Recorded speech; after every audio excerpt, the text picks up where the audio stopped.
पिछले वीडियो में आपने फूलगोभी के संबंध में जाना, स्पेशली नर्सरी के संबंध में। अभी हम फूलगोभी का A to Z सीरीज चला रहे हैं, जिसके अंतर्गत हम फूलगोभी के एक एक चीज़ों पे बात कर रहे हैं। एक एक चीज़ों पे बात करने का मतलब हुआ कि हम स्टेप बाय स्टेप जो है, एक वीडियो में हम कंप्लीट नहीं दे सकते हैं। तो किसी में हमने पहले में नर्सरी का बात किया है, अगले में हम जुताई का खेत तैयारी की बात करेंगे, इसके बाद हम केयरिंग की बात करेंगे, और लास्ट में जो है लास्ट स्टेज में कैसे देखभाल करते हैं। तो उस तरीके से हमारा वीडियो का फॉर्मेट रहेगा देखने के। तो उसके करीब में जैसा कि आपने पिछले वीडियो में जो है देखा होगा कि हमारे पास अभी भी फूलगोभी के प्रत्येक स्टेज हैं। तो हम अब बेहतर तरीके से लाइव आपके साथ अपडेट के साथ बात कर सकते हैं कि कौन से स्टेज में आप कौन सा केयरिंग क्या क्या करेंगे। उसके संदर्भ में हमने आपको नर्सरी वाला कंप्लीट एनालिसिस दे दिया है कि आप नर्सरी का कैसे तैयार करते हैं, बरसात में आपको क्या क्या ध्यान रखना पड़ेगा, और किस तरीके से आप नर्सरी तैयार करेंगे, आपका पौधा अच्छा होगा, जगह का कैसे चुनाव होगा, प्रकाश कैसा आना चाहिए, बीज का चुनाव कैसा करना चाहिए। तो उसको हम आई बटन में डाल देंगे, तो आपका काम है कंप्लीट, उसको देख लीजिएगा।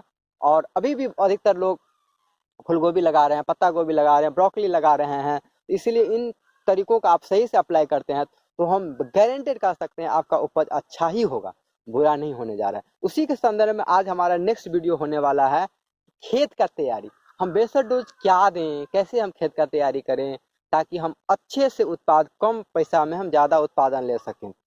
तो आज का हमारा पूरा का पूरा वीडियो होने वाला है खेत के तैयारी के संबंध में। देखिए, हमने जैसा कि बताया है कि जैसे कि हम अधिकतर वीडियो लाइव अपडेट देखते हैं। देखिए, हमने ये खेत का एक तैयारी कर लिया है, इसमें जो है अब फूलगोभी का रोपाई होगा, ठीक है। और दूसरा जो हम बता दें आपको कि ये देखिए, हमने पिछले बार ही जो मेड़ पे लगाया था, तो मेड़ पे ही हमने जो है दोबारा लगा दिया है। तो इसमें हमको अलग से कोई खेत तैयारी नहीं करना पड़ा है। तो जैसा ऐसा भी आप कर सकते हैं, तो उस टेक्निक के बारे में भी बात करेंगे। और देखिए, हमारे पास ये देखिए, आप जैसा कि आप देख रहे हैं धान लगा हुआ है आगे। तो धान को जब कटाई होगा तो हम 10-15 दिन के बाद पिछेती वैरायटी भी लगाएंगे। तो ये हम कहने का मतलब, देखिए आप, ये है हमारे पास लगभग 10-15 कट्ठा में ये सारा लगेगा, ठीक है। सारा फूलगोभी पिछेती वैरायटी का लगेगा, ठीक है। तो हम एक एक वीडियो का अपडेट आपको टाइम टाइम पर देते रहेंगे, बशर्ते आपका है आप चैनल को सब्सक्राइब कर लीजिए और एक एक चीज़ों को हमसे जुड़े रहिए, तो हम आपको एक एक अपडेट दे देंगे। दूसरा इन्फॉर्मेशन आपके लिए ये, हम नया चीज़ ये शुरुआत कर रहे हैं कि हर दिन के माध्यम से, शॉर्ट्स वीडियो के माध्यम से आपको हमारे यहाँ प्रत्येक दिन क्या क्या चलता है तो उसका अपडेट दे देंगे। क्योंकि वीडियो लाने में कभी कभी क्या होता है, टेक्निकली थोड़ी सी दिक्कत आ जाती है। जैसे ये वीडियो थोड़ा अंतराल ज़्यादा हो गया, इसके लिए आप लोगों से क्षमा चाहते हैं। इतना हमारे यहाँ कुछ घटना घट गया, नहीं तो हम इतना गैप नहीं रखते हैं वीडियो का। हम चाहते रहते हैं 1 से 2 दिन में आपको नया नया वीडियो मिल जाए। उसी के संदर्भ में आज का हमारा पूरा का पूरा होने वाला है कि खेत का कैसे तैयारी करें, बेसल डोज क्या हो। उसमें भी स्पेशली हम बिहार के लोगों को ध्यान में रख के इसका पूरा का वीडियो का फॉर्मेट बनाए हैं। जैसा कि इसलिए बिहार का फॉर्मेट में इसलिए कि जैसा कि पंजाब में, हरियाणा में, MP में, महाराष्ट्र में, इन जगहों पे आपका क्या होता है कि जो है बड़ा खेत होता है और बड़े लेवल पे, जैसे एकड़ के हिसाब से जो है आपका जो है खेत का तैयारी होता है। और खेतों का खेत में फूलगोभी या कोई फसल लगाया जाता है। लेकिन अपने बिहार में स्पेशली क्या होता है, बिहार में, यूपी जैसे जगहों पे खेत जो है छोटे लेवल पे फूलगोभी या पत्ता गोभी या ब्रोकली, इन चीज़ों का फसल होता है। इसीलिए आज मेरा टारगेट है एकड़ का हिसाब से नहीं लेके हम कट्ठे के हिसाब से और बीघे के हिसाब से आपको बताएंगे कि आपका बेसल डोज क्या होना चाहिए, बेसल डोज क्या होना चाहिए, आप कितना डालेंगे ताकि जो है आपका जो है क्या कितना खाद डालेंगे ताकि आपका अच्छा उपज हो जाए। ये तरीका होगा हमारा एक नया जो है, इस तरह से आपको कंटेंट जो है आपको बीघे के हिसाब से, कट्ठे के हिसाब से आपको कंटेंट बहुत कम मिलेंगे। तो ये चीज़ हम जो है इसको नया चीज़ को हम आपको करना चाह रहे हैं, आपके लिए हम चीज़ों को आसान बनाना चाह रहे हैं। तो उसी के संदर्भ में आपने ये देख लिया, ये इधर जो है ब्रोकली, कॉलीफ्लावर लगा हुआ है। इसमें भी कुछ पौधे हमने खुद लगाया है, कुछ मार्केट से लगाया, कुछ मर गए हैं। ये सब लगाया जाएगा। और इधर हमने देखिए खेत तैयार कर लिया है, इसमें डायरेक्ट हम लगाएंगे। और बहुत सारा खेत देखिए वहाँ तैयार है, जैसा कि आप देख रहे हैं पीछे खेत तैयार है, वहाँ भी आपका फूलगोभी लगाया जाएगा, ठीक है। और 10-15 दिन के बाद लगभग जो है हमारा नर्सरी उसके लिए चल रहा है तैयार। वो जो आप धान का देख रहे हैं, धान के कटाई के बाद भी आपका गोभी लगेगा। तो जो है ये गोभी का मेरे यहाँ प्लॉट का जो है ये सिलसिला चलता रहेगा। तो आज हम उसी संदर्भ में बात कर लेते हैं कि हम फूलगोभी का क्या क्या बेसल डोज तैयार कर, हमने क्या क्या तैयार करके जो है किस तरीके से तैयार करें ताकि आपका बेसल डोज शुरू करते हैं। हम लाइन बाय लाइन एक एक चीज़ों से शुरू करें। देखिए इधर भी आपका जो है फूल गोभी देखिए लगा हुआ है, ये स्नो पर्ल वैरायटी है आपका, ये स्नो पर्ल हमने लगाया है यहाँ पे, ठीक है। और आपको हम खुद और कुछ चीज़ और दिखा देते हैं। और ये देखिए ये अभी आज ही खेत तैयार हुआ है, यहाँ भी जो है आपका फूल गोभी लगेगा, ठीक है ना। ये देखिए फूल गोभी लगेगा, हमारे यहाँ फूल गोभी के स्पेशली हम बहुत ज़्यादा ध्यान देते हैं, फूल गोभी तो यहाँ भी लगेगा। तो क्या है अभी थोड़ा सा इस बार दिक्कत है, तो एरिया थोड़ा फ्रेगमेंटेटेड हो गया है कुछ, लेकिन अगले बार हमारा कोशिश रहेगा कि हम सारे चीज़ों को एक साथ लगाएं, एक साथ लगाएं। तो ठीक है कोई बात नहीं। तो अब फिर अब आज का हमारा टॉपिक है बेसल डोज के संबंध। तो आज हम बात कर रहे हैं बेसल डोज। तो बेसल डोज का मतलब हुआ है आपका कि क्या डालें। सबसे पहले आपको ध्यान रखना पड़ेगा कि बेसल डोज में कि जब भी आप खेत तैयार करते हैं तो अच्छा सा आप सबसे पहले क्या कीजिएगा, गोबर डालिए। क्या डालिएगा, गोबर को डाल के इसके बाद जो है अच्छे से जो है आप खेत का मैंने 10-15 खेत जुताई से पहले 10-15 दिन पहले आप क्या कीजिए, अच्छे से जो है गोबर का डाल दीजिए और इसके बाद खेत को जुताई कर दीजिए अच्छे से, रोटावेटर फारा लगा के जो है आप जुताई कर दीजिए, ठीक है। तो ये आपका काम हुआ, पहला काम कि आप जो है इस तरीके से आपको करना है, ठीक है, जुताई करना है खेत का। दूसरा है मतलब गोबर का खाद डालना है, उससे फायदा क्या होता है हम बताते हैं। उसमें क्या होता है कैल्शियम का, बोरॉन का, ये जो अलग से जो मैक्रोन्यूट्रिएंट जो काफ़ी महंगा आता है, तो उन चीज़ों को डालने की ज़रूरत नहीं होती, ये सबसे बड़ा फ़ायदा होता है। तो ये इन चीज़ों में ये फ़ायदा होता है कि आपको इस तरह के जो है मटेरियल डालने की ज़रूरत नहीं पड़ती है, ठीक है। तो ये सबसे बड़ा फ़ायदा हुआ, आपको गोबर का खाद डालना ही है। जितना अच्छा आप गोबर का खाद डालेंगे जितना, उतना ही आपका जो है फसल अच्छा होने वाला है। तो पहला आप गोबर का खाद डालेंगे। दूसरा, ये जो हम जनरली आपके यहाँ एकड़ का और बीघे का हिसाब होता है, कट्ठे का हिसाब होता है, तो थोड़ा एक कैलकुलेशन समझ लीजिए। जो बाहर के किसान हैं हमारा कैलकुलेशन समझ लीजिए, हम आपको बता देते हैं ताकि आपके यहाँ अगर बीघे का एकड़ का क्या कंसेप्ट चल रहा है, ताकि अपने यहाँ अगर आपको लगाना होगा तो इस विधि से आपको लगा सकते हैं। तो सबसे पहले हम बता दें कि 1 एकड़ में बिहार में या कहीं पे जगह पर 43560 मतलब 43,560 फीट स्क्वायर होता है। और उसी को मीटर स्क्वायर में लगाएं तो 4047 मीटर स्क्वायर होता है। 1 एकड़ बराबर 43560 फीट स्क्वायर, और मीटर में बोले तो 4047 स्क्वायर, ठीक है। और बीघे में कहें तो बिहार में 1.6 बीघा होता है, ठीक है। और 1 बीघा में 20 कट्ठा होता है। तो ये किसान लोग जानते हैं, तो ये समझ लीजिए। आपको फिर से हम एक बार समझा देते हैं। 1 एकड़ में 43560 फीट स्क्वायर होता है और 4047 मीटर स्क्वायर होता है, मतलब 43,560 फीट स्क्वायर और 4047 मीटर स्क्वायर होता है। और बीघे में 1.6 बीघा होता है, ठीक है। और 1 बीघा में 20 कट्ठा होता है। तो हमारे यहाँ चूंकि खेत का साइज छोटा होता है, तो जनरली कट्ठे में ही लोग फूलगोभी का या अदर सब्जियों का, तो आज का मेरा टॉपिक होगा स्पेशली कट्ठे में और बीघे पर ही हम फोकस करेंगे। बाकी आप उसको एकड़ में भी हम बताएंगे, तो आप ये लिखना चाहें तो लिख सकते हैं। तो आप कॉपी कलम ले लीजिए और लिख लीजिए, या कहीं पे आप कर लीजिए, डाटा कलेक्ट कर लीजिए, ताकि इसी हिसाब से आप डालेंगे तो अच्छा सा आपका उपज होगा। तो पहला हमारा जो है सबसे पहला आपका काम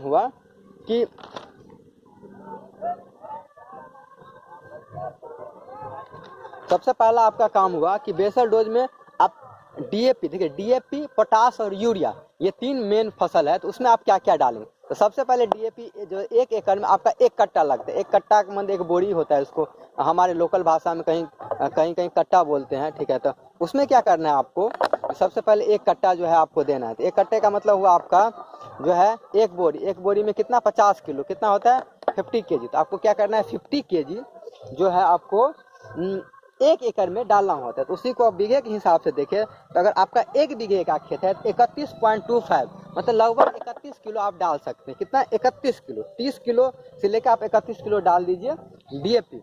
और अगर आप 1 कट्ठे का खेती कर रहे हैं तो आप 1.5 किलो लगभग 1.5 किलो जो है आप डीएपी डाल दीजिए।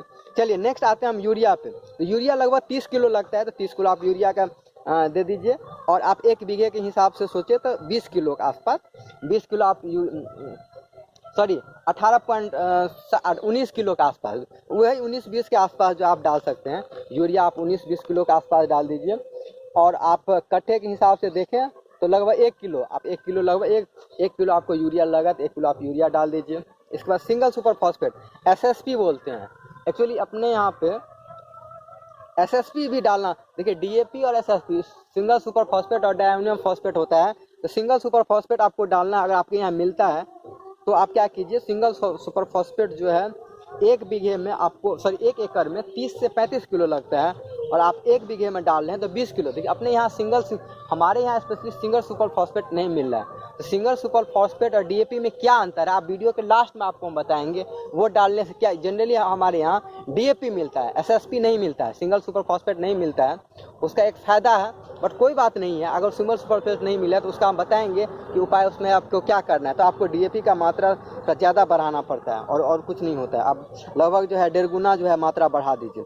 तो सिंगल सुपर फॉस्फेट हो गया। तो एसएसपी आपका जो है सिंगल सुपर फॉस्फेट 20 किलो डाल दीजिए, और अगर आपके पास 1 कट्ठा का ज़मीन है तो आप 1 किलो उसमें सिंगल सुपर फॉस्फेट डाल दीजिए, ठीक है। इसके बाद पोटास डालना है। तो पोटास का है, देखिए डीएपी भी डालना है, एसएसपी भी डालना है, और पोटास अलग से डालना है। तो आपको 1 एकड़ में लगभग 30 किलो पोटास डाल लगता है। उसी हिसाब से आप देखें तो 1 बीघे में लगभग 18 किलो, ये भी जो है 18 किलो लगभग जो है आपको पोटास डालना है। और आप 1 कट्ठे के हिसाब से जो है 1 किलो एमओपी डाल दीजिए। उसको म्यूरेट ऑफ पोटास बोलते हैं, एक्चुअली क्या म्यूरेट ऑफ पोटास बोलते हैं, एमओपी बोलते हैं। तो वो आप 1 किलो दे दीजिए, ठीक है। इसके अलावा देखिए ये मेन न्यूट्रिएंट है। इसके अलावा आपको देखिए सल्फर भी थोड़ा सा डालना पड़ता है। सल्फर माइक्रोन्यूट्रिएंट इनका भी उपयोग होता है। सल्फर का क्या काम होता है बताएं।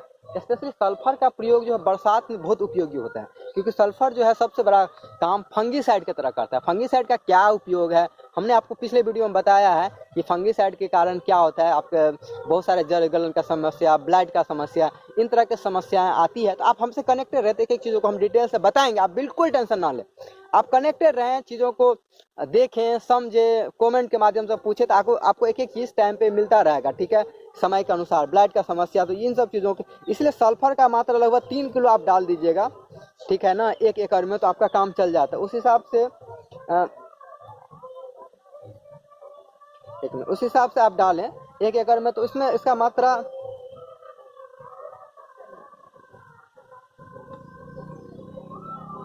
इस हिसाब से देखें तो सल्फर, देखिए सल्फर का मात्रा जो है 1 एकड़ में आपको लगभग 3 किलो लगता है, मतलब ज़्यादा नहीं सल्फर डालना होता है।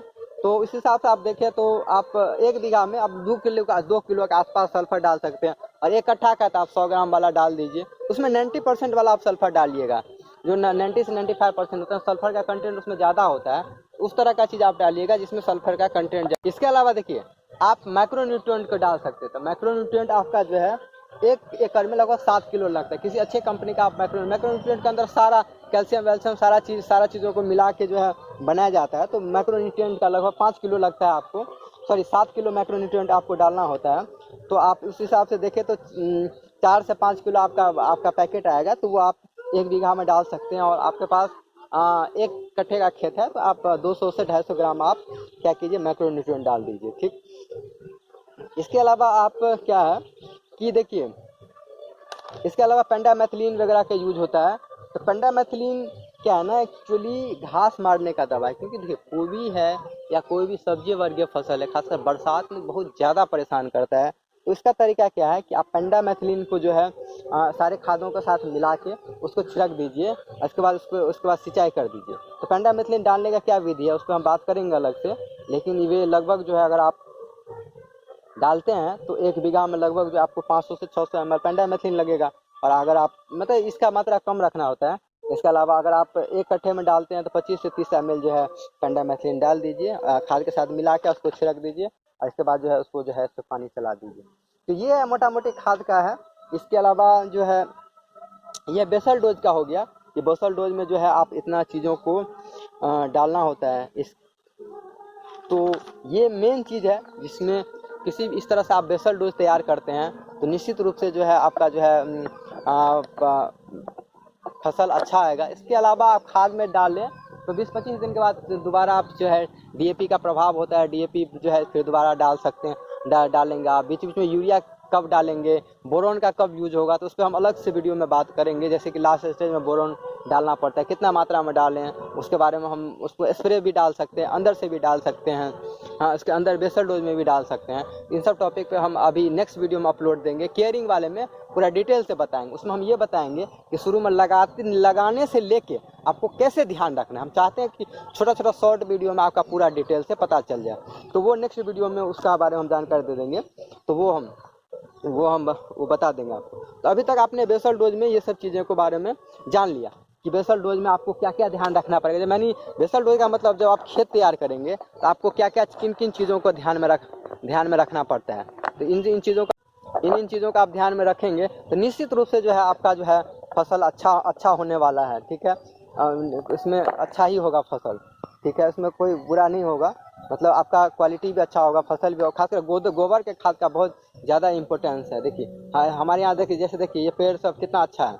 ये क्या है ना, बहुत पेड़ बीच बीच में सूख गया, लेकिन बट क्या करें हम, जो है बरसात में हम जो है बहुत सारा मेरे सही से मैनेज नहीं पाया, मेरे पास समय का थोड़ा अभाव था। लेकिन बाकी जो भी पेड़ है काफ़ी स्वस्थ है। देखिए सुनो पर बहुत जल्दी इसमें फल आने वाले हैं। देखिए तो आप जैसा कि देख रहे हैं, इसमें क्या आप दवा का स्प्रे क्या करें, कैसे क्या शेड्यूल रखें, किस तरह से पौधा लगाएं, तो वो जो हम अभी नेक्स्ट वीडियो जो अपलोड करेंगे तो उसमें हम आपको बता देंगे कि आप दवा का क्या शेड्यूल रखेंगे, क्या कैसे रखेंगे, ताकि जो है आपका जो है पौधा अच्छा दिखे। तो ये सब करेंगे। हाँ, ये सब होगा आपका बेसल डोज की बातें हमने जो मोटा मोटी कहा है। ठीक है, खेत खाते से तैयार करके आप जो है इस तरह से कर लेंगे। अब हमारा टॉपिक है कि हमारा जो क्वेश्चन था एसएसपी और डीएपी, आपका क्वेश्चन आएगा एसएसपी और डीएपी का क्या है और लोचा है। कोई सिंगल सुपर फॉस्फेट बोलते हैं, कोई डीएपी बोलते हैं, कोई दोनों बोलते हैं, तो दोनों में क्या अंतर है। तो लास्ट में हमारा क्वेश्चन है, जैसे कि हमने आपको वादा किया था, डीएपी और एसएसपी में क्या अंतर होता है, डीएपी और सिंगल सुपर फॉस्फेट। देखिए डीएपी में डायमोनियम फॉस्फेट होता है, तो उसमें एमोनियम भी 80% होता है और फॉस्फेट भी होता है, मतलब डीएपी में एमोनिया भी होता है। कहने का मतलब जब डीएपी आप लेंगे तो उसमें आपको एमोनिया का भी कंटेंट मिलेगा और पी का यानी पोटास का भी, और इसका फॉस्फेट का भी मात्रा मिलता है उसमें। लेकिन सिंगल सुपर फॉस्फेट में जो है एक नया चीज़ आपको कैल्शियम का भी मात्रा होता है, थोड़ा कैल्शियम का मात्रा होता है, जो सबसे इम्पोर्टेंट होता है आपके फ्रूट क्वालिटी के बढ़ाने के लिए, तो कैल्शियम का मात्रा उसमें पाया जाता है। हाँ, तो हम बात कर रहे थे डीएपी और एसएसपी पे। तो देखिए डीएपी में क्या होता है, आपको एन मतलब नाइट्रोजन जो है 18% होता है और फास्फोरस की मात्रा जो है 46% यानी 46% होता है आपका जो है। और एसएसपी यानी सिंगल सुपर फॉस्फेट में आपको नाइट्रोजन की मात्रा बिल्कुल 0 होता है।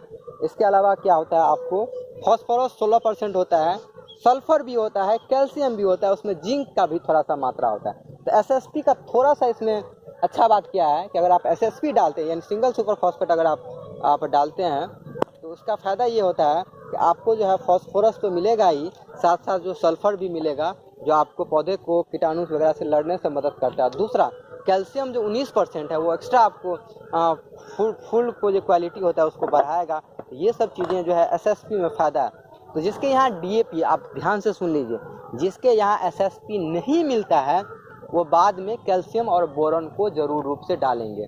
ठीक है, तो उसको हम नेक्स्ट वीडियो में आपको बताएंगे उसका क्या मात्रा होना चाहिए। जब केयरिंग टिप्स में लास्ट जो हमारा वीडियो होने वाला है तो उसमें हम आपको बताएंगे कि आप कितना मात्रा में अगर स्प्रे के माध्यम से डालते हैं या बेसल डोज में डालते हैं तो आपको कैसे क्या रखना पड़ेगा। ठीक है, तो ये इस तरीके से आप डालेंगे तो निश्चित रूप से आपका जो है पौधे का जो है हेल्थ अच्छा होगा। ठीक है, इसके बाद थोड़ा बीच बीच में स्प्रे भी डालना पड़ता है, तो स्प्रे का क्या शेड्यूल होगा तो उस पर हमारा जो है डिटेल से चर्चा होगा। ठीक है, और फूल का भी क्वालिटी इस तरह से मिलेगा। इसके अलावा आपको समय का, देखिए फूलगोभी में समय का भी ध्यान रखना पड़ता है कि आप कौन से समय में कौन सा फूलगोभी लगाते हैं वैरायटी का। तो इन सब चीज़ें, बहुत सारे बातों को ध्यान में रख के आप अच्छा क्वालिटी का फूलगोभी ले सकते हैं, अच्छा आमदनी का। तो ये हुआ आपका बेसल डोज के संबंध में। जैसा कि हमने आपको वादा किया था, बेसल डोज का हमने आपको पूरा का पूरा वीडियो बता दिया। अब हमारा नेक्स्ट वीडियो केयरिंग का होने वाला है। केयरिंग में स्पेशली जो है हम शुरू से लगाने से लेके अंतिम में बात करेंगे, केयरिंग पर पूरा डिटेल बात करेंगे। इस तरह से हमारा फिर वीडियो खत्म हो जाएगा। तो मोटा मोटी 3 या 4 वीडियो हम चाहते हैं, छोटा छोटा वीडियो करके हम पूरा जो है इसका जो है वीडियो जो बना लें, ताकि जो है आपका जो है शॉर्ट वीडियो भी रहे और ताकि आपका पूरा का पूरा काम भी निकल जाए। ठीक है, तो ये रहा आपका फूलगोभी का कंप्लीट बेसल डोज का वीडियो। अब हम लोग मिलेंगे नेक्स्ट वीडियो में नेक्स्ट अपडेट के साथ। तब तक आपका काम है कंप्लीट से वीडियो को देखिए, कुछ कमेंट है तो कुछ कमेंट करिए, कुछ लिखने का मन हो तो लिख लीजिएगा। कोई दिक्कत नहीं है। आपको कुछ लिखने का और ज़्यादा जानकारी होगा तो हम देंगे, आपके पास कुछ नया इन्फॉर्मेशन होगा तो आप हमें दे सकते हैं, कोई बात नहीं है कि हर लोगों से सीखना चाहिए, ये हमारी टेंडेंसी होते हैं, बच्चे होते हैं, बूढ़े होते हैं, सबसे हम सीखते हैं, कोई दिक्कत नहीं है। तो आप कुछ आप नया अनुभव कुछ बताना चाहेंगे तो आप बता सकते हैं, और इस तरीके से जो है कर सकते हैं। अच्छा पसंद आता है तो आप वीडियो को लाइक करें, लाइक कर लें, लोगों को भेज दें, जानकारी भेजना ज़रूरी होता है क्योंकि बहुत लोग किसान को पता नहीं होता है बहुत चीज़ों के बारे में, तो आप वीडियो को भेज दीजिए, ठीक है। और सब्सक्राइब कर लीजिए, सब्सक्राइब करने का ये फ़ायदा होता है कि आप और नोटिफिकेशन आप ऑन करेंगे ना तो उसका ये फ़ायदा होता है कि वीडियो डालते ही आपके पास पहुँच जाता है। तो सब्सक्राइब और नोटिफिकेशन का भी अपने आप में बहुत फ़ायदा है, तो ये सब आप करके रखिएगा आपको वीडियो, क्योंकि एक एक वीडियो हम टाइम टाइम पर आपको देते रहते हैं। इसके अलावा आपके पास क्या क्या वीडियो किस तरह के चाहिए तो बीच बीच में आप कमेंट डाल दीजिएगा कि लगभग हम आलू, प्याज, लहसुन, इन सब बहुत सारे फसलों का वीडियो टाइम टाइम पे बनाते रहते हैं, हम लगाते रहते हैं। और लाइव अपडेट देखा सबसे बड़ी बात है, हम हर फसल का लाइव अपडेट जो हमारे यहाँ खेतों में प्रॉब्लम होता है उसका हम लाइव अपडेट देते हैं आपको वीडियो के साथ। कट एंड पेस्ट मेरा वीडियो नहीं होता है, अपना अनुभव होता है, अपने अनुभव को हम शेयर करते हैं और बताते हैं कि प्रैक्टिकली क्या क्या दिक्कत होगा, तो इस पर हमारा वीडियो होता है। तो इसलिए लाइव अपडेट के लिए आप हमारे वीडियो से जुड़े रहें, और बहुत लोग प्यार दे रहे हैं उसके लिए आपको बहुत दिल से धन्यवाद, और इसी तरह हमसे जुड़े रहें और हमसे कनेक्टेड रहें। तो थैंक्स, हम मिलेंगे हम नेक्स्ट वीडियो में नेक्स्ट अपडेट के साथ।